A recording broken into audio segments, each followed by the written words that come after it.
नमस्कार, मैं अमरीन कुमार लोधी। पाखंड क्या है, ये कब और क्यों शुरू हुआ? इस प्रश्न को मेरे पिछले वीडियो आध्यात्म क्या है भाग 2 में मेरे एक मित्र ने पूछा था। मैं इसका उत्तर देने की कोशिश कर रहा हूँ और आप सबसे अपेक्षा कर रहा हूँ कि इस संवेदनशील मुद्दे पर आप तटस्थ होकर बात सुने, क्योंकि पाखंड क्या है, ये कब और क्यों शुरू हुआ, इसको तटस्थ होकर सुने, क्योंकि पाखंड का कोई भी समर्थन नहीं करता। पाखंड का विरोध होना ही चाहिए, पाखंड और ढोंग का विरोध होना ही चाहिए। वर्तमान में कोरोना संकट चल रहा है, पुलिस क्या काम कर रही है? पुलिस रोड पे गाना गा रही है, ज़िंदगी मौत ना बन जाए संभालो यारो। वो लोगों की आरती उतार रही, टीका कर रही है उनका। रावण और यमराज के किरदारों को रोड पे घुमा रही है, उनके द्वारा अपील करवा रही है कृपया घर में रहें, सुरक्षित रहें। जादू दिखा रही है। ये सारे कार्य किस लिए हैं? ये सारे कार्य पुलिस कर रही है लोक कल्याण के लिए, जन कल्याण के लिए, लोगों के फ़ायदे के लिए। लेकिन उसके लिए यमराज और रावण के किरदारों को रोड पे घुमाने की क्या आवश्यकता है?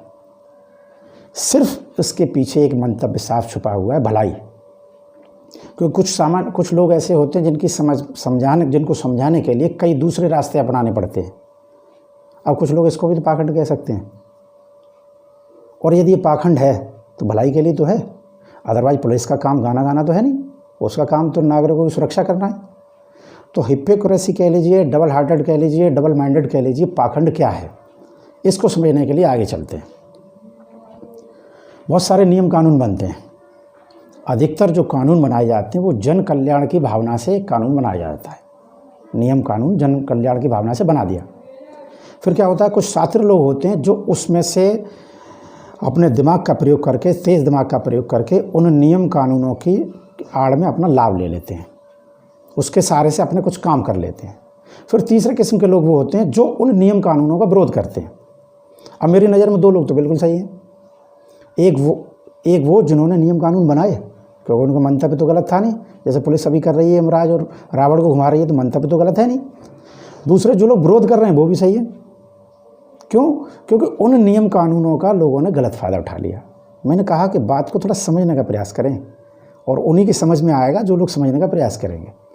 ये पाखंड है। अब आगे चलते हैं। एक त्यौहार होता है आंवला एकादशी।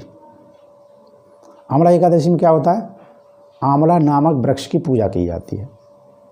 लोग पेड़ की पूजा करते हैं। अब सामान्यतः देखें, सामान्य लोगों की नज़र में क्या है? ये पाखंड है, बेवकूफ़ी है, दिखावा है। क्या यार, एक पेड़ की पूजा कर रहे हैं? लेकिन इसके पीछे का मंतव्य, आयुर्वेद के अनुसार पूरी दुनिया में आंवला एकमात्र ऐसा वृक्ष है जिसकी अपनी कोई तासीर नहीं होती। अधिकतर जो हम फल, सब्जी या अन्य खाद्य पदार्थ खाते हैं, उनकी ठंडी या गर्म कोई भी तासीर होती है। जैसे उदाहरण के लिए जो शीशम वृक्ष होता है, उसकी पत्तियां जो होती हैं वो बताया जाता है कि बहुत ज़्यादा ठंडी होती हैं, उसकी तासीर बहुत ज़्यादा ठंडी होती है। आलू को गर्म बताया जाता है। लेकिन आंवला एकमात्र ऐसा फल है जिसकी कोई भी तासीर नहीं होती। उसको एकदम ठंडा करके खाएंगे तो वो ठंडा काम करेगा, और गर्म करके खाएंगे तो वो गर्म करेगा। ऐसा आयुर्वेद में बताया जाता है। दूसरी बात, हमारा जो बॉडी स्ट्रक्चर है, बॉडी का जो संचालन है, वो 3 चीज़ों पर कार्य करता है: वात, पित्त और कफ।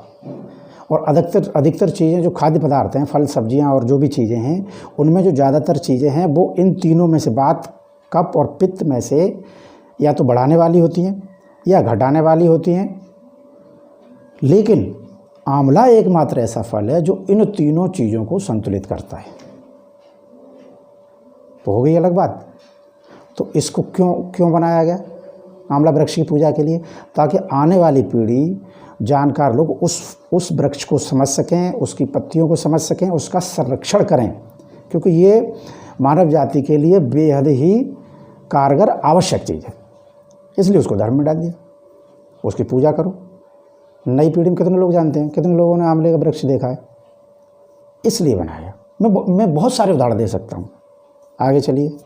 गाय को लेके बड़ा हल्ला होता है, तमाम बातें गाय के लिए होती है, लेकिन जो लोग जानकार हैं उनको पता है संसार में जितनी भी लिविंग थिंग्स है, जीवित चीज़ें हैं, उन सब में, प्रजातियों में एक चीज़ कॉमन होती है, पौधों को छोड़कर, कि हम लोग ऑक्सीजन लेते हैं, कार्बन डाइऑक्साइड छोड़ते हैं।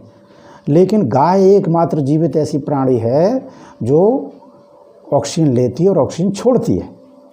इसलिए उसको धर्म में डाल दिया, इसकी पूजा की जाए, इसकी देखभाल की जाए, क्योंकि ये संरक्षण के लिए, प्रकृति संरक्षण के लिए बेहद आवश्यक है।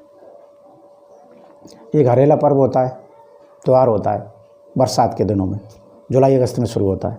उस त्यौहार में ग्रामीण अंचल में लोग बहुत सारा मनाते हैं उसको। उसमें क्या होता है कि सब पौधे लगाओ। अब सामान्य जो पढ़े लिखे लोग हैं, बुद्धिजीवी वर्ग से आते हैं, अरे क्या बेकार की चीज़ है, ये क्या हुआ, हरेला। लेकिन उसके पीछे मंतव्य क्या है कि वो जो हरेला पर्व चलता है उसमें पौधे लगाए जाते हैं। एक तो बरसात का सीज़न होता है, बरसात में जो पौधे लगाए जाते हैं वो जल्दी बढ़ जाते हैं, और पौधे तो हमारा जीवन धुरी है, सब कुछ हमें पौधों से मिलता है। तो प्रकृति संरक्षण के लिए उसको धर्म में डाला गया। पीपल में पानी दो, क्योंकि पीपल दुनिया का एकमात्र ऐसा वृक्ष है जो सबसे अधिक ऑक्सीजन देता है, ऑक्सीजन सबसे अधिक देता है। तो बहुत सी चीज़ों को धर्म में इसलिए डाला गया कि धर्म के सहारे लोग उसको आसानी से स्वीकार कर लेते हैं और उस कार्य को मन से, तन से, तमन्ना के साथ करते हैं। ऐसा भी नहीं है कि आडंबर नहीं हो, आडंबर है, ढोंग है, घृणित कार्य है। अब मैं कहीं पे पढ़ रहा था किसी पत्रिका में कि एक धर्मगुरु हैं, संभवतः इस समय शायद वो जेल में हैं, आध्यात्म गुरु। तो वो क्या करते थे कि वो दूध से नहाते थे, और दूध से नहाने के बाद उनका जो दूध नहाने के बाद बचता था उसको उनके अनुयायी इकट्ठे कर लेते थे और उसकी खीर बना के खाते थे। ये आडंबर है, ये ढोंग है, और मैं तो कहूँगा ये घृणित है, इसकी निंदा की जानी चाहिए। और बहुत सारी चीज़ें हैं, बहुत सारी चीज़ें हैं। छोटे बच्चों को आग पे से गुजारा जाता है, कुछ जगह पे ये परंपरा है, ये आडंबर है। तो आडंबर, ढोंग को समझना होगा। जो गलत है उसका विरोध होना चाहिए, उसकी निंदा की जानी चाहिए, लेकिन कुछ कार्य के पीछे का मंतव्य क्या है इसको भी समझना चाहिए। तब हम प्रकृति संरक्षण को लेकर करेंगे। क्योंकि मैंने पहले भी कहा था, अब कोरोना को लेकर समझ में नहीं आ रहा कि कहाँ से आया ये, इसका उपचार क्या हो। वर्तमान स्थिति में उपचार मिल जाएगा ये अलग बात है। तो प्रकृति अपने आप में बड़ी विस्तृत चीज़ है, और हमारे जो पुराने ऋषि मुनि थे, पुराने जो पूर्वज थे, वो बेहद जानकार थे। उन्होंने आने वाली पीढ़ी के लिए ये सारी चीज़ें करी। तो मेरे YouTube चैनल बातों के बताते से कि स्पिरिचुअल सेक्शन में आपका स्वागत है। जिन लोगों को ये बातें अच्छी लगती हैं उनको चाहिए कि मेरा चैनल सब्सक्राइब करें। ये उसमें मेरा चौथा वीडियो है, और मैं आप सबसे ये अपेक्षा भी रखता हूँ कि जैसे ये वीडियो मैंने किसी अपने एक मित्र के प्रश्न के ऊपर, उनका प्रश्न उन्होंने मेरे पिछले वीडियो आध्यात्म भाग 2 में जो मैंने बनाया था उसमें प्रश्न पूछा था कि पाखंड क्या है, उसके बिहाफ पे इसको बनाया। आपके भी और जो प्रश्न हो उनको आप पूछिए, मैं उत्तर देने की कोशिश करूँगा।